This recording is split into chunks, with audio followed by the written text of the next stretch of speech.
ও ভাই, আমার আকৃতি কেমন হবে এটা ফিক্স করার দায়িত্ব যদি আল্লাহ আমাকে দিত, আমি কি করতাম বলেন তো দেখি, উত্তর দেন। হ্যাঁ, সুন্দর করে নিজেকে সুশোভিত করে, শুভ্র ফর্সা, ড্যাশিং, ফ্যাসিনেটিং, স্মার্ট করে নিজেকে তৈরি করতাম, ঠিক কিনা?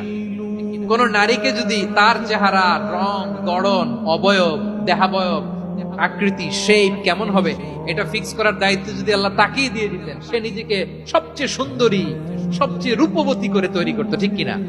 তো এটা আল্লাহ তাআলা দেন নাই, এটা পরীক্ষা হিসেবে রেখে দিয়েছেন। আল্লাহ কাউকে ফর্সা বানিয়েছেন, এটা তার জন্য পরীক্ষা। কাউকে আল্লাহ শ্যামবর্ণের বানিয়েছেন, এটা তার জন্য পরীক্ষা।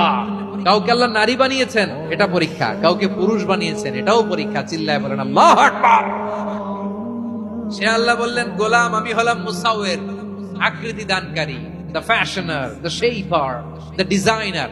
এজন্য কারো চেহারা নিয়ে আজকে থেকে আমরা আর কোনো বাজে মন্তব্য করব মনে থাকবে। আমার মায়েরা, বোনেরা, মহিলা প্যান্ডেলে যারা শুনেছেন, আপনারাও আপনার কোনো বোনকে কখনো তার চেহারা নিয়ে, আকৃতি নিয়ে কটু কথা বলতে পারবেন? আল্লাহ আমাদেরকে যাকে যেরকম বানিয়েছে এতেই আমরা হ্যাপি, ঠিক কিনা?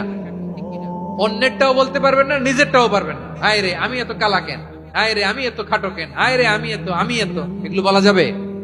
এটা আমাদের একটা বড় আকীদার সাথে কন্ট্রাডিক্ট করে। সেটা হচ্ছে আর রিদা বিল কাদা।